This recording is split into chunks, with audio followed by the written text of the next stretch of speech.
Guys, accounting equation को properly समझने के लिए इस वीडियो में आखिर तक ज़रूर बने रहिएगा, नहीं तो आपको प्रॉपर समझ नहीं आएगी।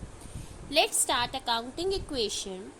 अब जैसे कि हम जानते हैं कि अकाउंटिंग में डबल एंट्री सिस्टम को फॉलो किया जाता है कि अगर किसी भी ट्रांजैक्शन का इफेक्ट डेबिट साइड पे पड़ता है तो सेम इफेक्ट जो है वो क्रेडिट साइड पे भी पड़ता है। मतलब हर एक ट्रांजैक्शन के ड्यूअल इफेक्ट्स, टू इफेक्ट्स जो हैं वो होते हैं। अब अकाउंटिंग इक्वेशन जो है, अगर हम एसेट्स की बात करते हैं तो एसेट्स कैसे निकाले जाते हैं, लायबिलिटीज प्लस कैपिटल करके। और अगर हम इसी फॉर्मूले को उल्टा कर दे, कैपिटल निकालनी है तो हम इसी फॉर्मूले को उल्टा करेंगे। कैपिटल निकालने के लिए एसेट्स माइनस लायबिलिटीज हो जाएगा और लायबिलिटीज निकालने के लिए एसेट्स माइनस कैपिटल हो जाएगा। Now effect of transaction on accounting equation.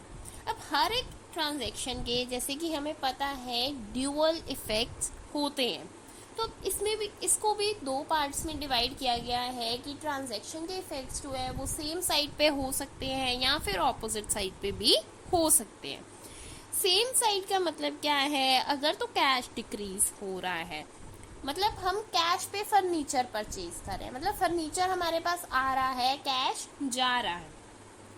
अगर तो हम अपने प्लांट को सेल कर रहे हैं कैश पे, इसका मतलब हमारा प्लांट जो है वो जा रहा है लेकिन कैश उतने से इंक्रीज हो रहा है। अगर तो हम एडिशनल कैपिटल को लेके आ रहे हैं बिजनेस में, तो कैपिटल इंक्रीज हो रही है तो हमारी लायबिलिटी साइड जो है वो भी इंक्रीज होएगी। नाउ अगर हम ट्रांजैक्शंस का effect on the opposite side देखें तो वो किस तरह से आएगा। अगर हमने फर्नीचर परचेज किया है लायबिलिटी पे, क्रेडिट पे, तो उस टाइम पे हमारी लायबिलिटी भी इंक्रीज होगी और हमारा एसेट जो है एज अ फर्नीचर वो भी इंक्रीज करेगा। नेक्स्ट इज अगर हम कैश पे कर रहे हैं क्रेडिटर्स को, दैट मीन्स हमारा कैश भी जो है वो कम हो रहा है, साथ में हमारी जो लायबिलिटी है, क्रेडिटर्स जो हैं वो भी उनको अमाउंट पेबल कम हो रही है। Next is capital. अगर हम इन्वेस्ट कर रहे हैं कैश में या फिर इन काइंड करते हैं तो कैश इंक्रीज होने के साथ साथ एसेट साइड भी इंक्रीज होती है। नेक्स्ट हम बात करते हैं ट्रांजैक्शन का, दो से ज़्यादा आइटम्स पे भी इफेक्ट हो सकता है। ड्यूअल इफेक्ट की हमने बात कर ली, लेकिन ड्यूअल से ज़्यादा भी इफेक्ट हो सकता है। वो कब होगा कि हमने सेल की गुड्स की फॉर 50,000 की, लेकिन हमने उसको परचेज किया था 40,000 का। उस टाइम पे 10,000 जो है वो नेट प्रॉफिट्स हो जाएंगे हमारे, और उस नेट प्रॉफिट को हम कैपिटल साइड में ऐड करते हैं। कि अगर हम गुड्स को सेल कर रहे हैं तो गुड्स में से 50,000 जो है वो माइनस हो जाएगा। जैसे हम बैलेंस शीट में इसका इफेक्ट क्या आएगा कि हमारा गुड्स जो हैं वो हमारी 40,000 की कम हो जाएंगी क्योंकि उसका एक्वायरिंग कॉस्ट यही थी, लेकिन हमारा कैश जो है वो 50,000 से इंक्रीज हो जाएगा क्योंकि कैश इतना इनफ्लो हुआ है ड्यू टू द सेल। लेकिन हमारी जो कैपिटल है उसके अंदर 10,000 ऐड हो जाएंगे क्योंकि हमारे नेट प्रॉफिट जो है वो 10,000 के हैं। नेक्स्ट हम इसको इलस्ट्रेशन की मदद से समझते हैं। सपोज मिस्टर ए ने अपना बिजनेस स्टार्ट किया 20,000 कैपिटल इन्वेस्ट करके, तो इसकी अब एसेट साइड पे उसका कैश जो है वो 20,000 का इंक्रीज होगा, प्लस कैपिटल जो है वो भी 20,000 से इंक्रीज होएगी। गाइस, मेरे करवाने से पहले एक बार आप एक इलस्ट्रेशन की स्टेटमेंट को खुद पढ़ के देखिएगा ताकि आपको बेटर अंडरस्टैंडिंग हो पाए। और अगर इलस्ट्रेशन करने के बाद भी आपके माइंड में कोई डाउट रहता है तो आप मेरे से कमेंट करके कमेंट बॉक्स में पूछ सकते हैं, अपने डाउट को क्लियर कर सकते हैं और नेक्स्ट वीडियो के बारे में भी सजेस्ट कर सकते हैं। Now second point is purchase की बुक्स 500 इन कैश में।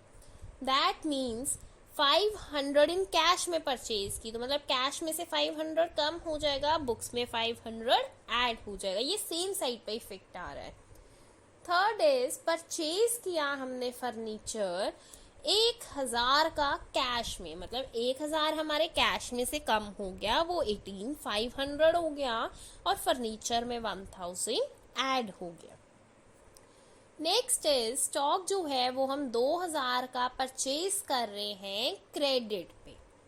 तो हमारे नीचे किस तरह से हम करेंगे, क्रेडिट पे कर रहे हैं, मतलब 2000 के क्रेडिटर्स जो हैं वो इंक्रीज करेंगे और स्टॉक जो है वो भी 2000 का इंक्रीज करेगा। फिफ्थ पॉइंट इज परचेज किया स्टॉक 1000 का कैश पे, मतलब कैश जो है वो हमारा 1000 से माइनस हो जाएगा, 17500 हो जाएगा, और स्टॉक जो है वो 1000 से इंक्रीज हो जाएगा। नेक्स्ट इज सोल्ड की गुड्स कॉस्ट जिसकी थी 2500, उसे क्रेडिट पे सेल आउट किया है हमने 4000 का। दैट मीन्स अब क्या होगा, यहाँ पे 2500 स्टॉक में से माइनस हो जाएंगे क्योंकि इसकी कॉस्ट कितनी थी 2500 की, लेकिन 4000 के डेटर्स जो हैं वो इंक्रीज हो जाएंगे, क्योंकि डेटर्स क्यों इंक्रीज होंगे, क्योंकि जिसको हम सेल कर रहे हैं क्रेडिट पे वो डेटर्स होते हैं, और क्रेडिट पे कर रहे हैं तो इसीलिए डेटर्स जो हैं वो इंक्रीज हो जाएंगे। अब इन दोनों के बीच का जो डिफरेंस है उससे हमारी कैपिटल जो है वो इंक्रीज हो जाएगी, क्योंकि हमारे नेट प्रॉफिट्स है ना, तो नेट प्रॉफिट्स तो हमारी कैपिटल में ऐड होते हैं। तो नेक्स्ट अगर हम बात करते हैं पॉइंट नंबर 7 की, टेलीफोन एक्सपेंसेस जो थे 1000 के पे किए और 5000 पे किया गया सैलरीज के लिए। तो अब जो ये 6000 है, ये जो अब 6000 है हम कैश में से माइनस करेंगे, मतलब हमारा 17500 में से अगर हम 6000 माइनस करते हैं तो 11500 रह जाएगा, और हम इसको कैपिटल में से भी 6000 को माइनस करेंगे। नेक्स्ट इज विड्रॉ किए 2000 के for personal use. Personal use के लिए जब हम करते हैं तो वो ड्राइंग्स होती हैं। अगर आपको ये अकाउंटिंग टर्म समझनी है तो इसके लिए आप मेरी पुरानी अकाउंटिंग पे वीडियोस रेफर कर सकते हैं, उसका लिंक मैं डिस्क्रिप्शन में दे दूंगी। अब ड्राइंग्स उसने की हैं 2000 की, तो 2000 की ड्राइंग्स की हैं, दैट मीन्स हमारा कैश कम हो जाएगा उतने से और हमारी कैपिटल कम हो जाएगी उसी 2000 से। अब जो भी उनको माइनस करके आया, जितने भी हमने ऊपर ट्रांजैक्शंस की, तो टोटल आ गया। अब हमने इसको बैलेंस शीट में किस तरह से ट्रांसफर करना है, कैश, जैसे कि हमें पता है कि बैलेंस साइड की 2 साइड्स होती हैं, एक लायबिलिटी साइड और एक एसेट साइड। अब ये दोनों साइड्स जो हैं वो इक्वल होनी चाहिए। एसेट साइड पे cash, books, furniture, stock, debtors आ जाएंगे, और लायबिलिटी साइड पे क्रेडिटर्स और कैपिटल आ जाएगी, ड्राइंग्स को माइनस करके, और जो नेट प्रॉफिट था उसको प्लस करके जो भी आएगा, और दोनों साइड्स जो हैं ये दोनों इक्वल होनी चाहिए। और सबसे ऊपर हम लिखते हैं balance sheet as on 31 March whichever year जो भी है। नेक्स्ट हम बात करते हैं एडजस्टमेंट्स की। एडजस्टमेंट्स में अब हम फर्स्ट बात करेंगे आउटस्टैंडिंग एक्सपेंसेस की। आउटस्टैंडिंग एक्सपेंसेस वो होते हैं कि जो इनकर हो गए हैं लेकिन अभी पे करने हैं, जैसे कि आउटस्टैंडिंग सैलरीज हो सकती हैं कि first date of the month को वो ड्यू हो जाती हैं लेकिन पे नहीं की जाती हैं, पे थोड़े दिन बाद की जाती हैं। इसका ट्रीटमेंट किस तरह से किया जाता है, इसको कैपिटल में से माइनस किया जाता है और न्यू कॉलम जो है वो लायबिलिटी साइड पे बनाया जाता है आउटस्टैंडिंग सैलरीज का।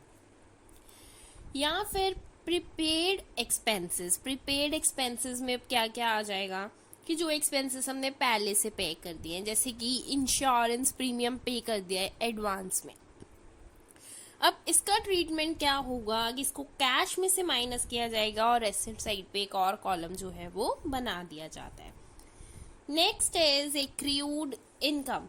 एक्रूड इनकम क्या है कि जो इनकम अभी पे करनी है, सॉरी एक्रूड इनकम होती है जो ड्यू हो चुकी है लेकिन अभी तक रिसीव नहीं की है, जैसे interest due but not received. तो इसका ट्रीटमेंट क्या होगा, इसको कैपिटल में ऐड किया जाएगा और एसेट साइड पे भी एक नया कॉलम बनाया जाएगा।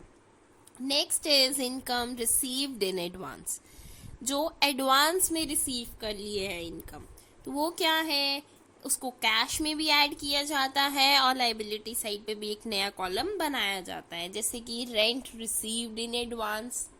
अब क्या है, हम कुछ और इलस्ट्रेशंस भी प्रिपेयर करते हैं, जैसे कि कैपिटल ऑफ द बिजनेस जो है वो गिवन है 1 लाख और लाइबिलिटीज गिवन है 60,000। तो हमारी अकाउंटिंग इक्वेशन क्या होती है, हमने निकालना क्या है, इसमें से एसेट्स निकालने हैं, फाइंड एसेट्स हमें बोला गया होगा। तो assets is equals to liabilities plus capital कर देंगे तो 1,60,000 आ जाएगी। नेक्स्ट इलस्ट्रेशन में अब हमें क्या गिवन है, इस इलस्ट्रेशन को करने के लिए एक बार वीडियो को पॉज करके खुद रीड कीजिए एंड देन देखिए कि आपको कुछ समझ आया या नहीं आया। मिस्टर राकेश ने बिजनेस स्टार्ट किया 1 अप्रैल 2020 में कैपिटल ऑफ 30,000 के साथ। 31 मार्च 2021 को उसके एसेट्स थे 50,000 के और लाइबिलिटीज थी 10,000 की।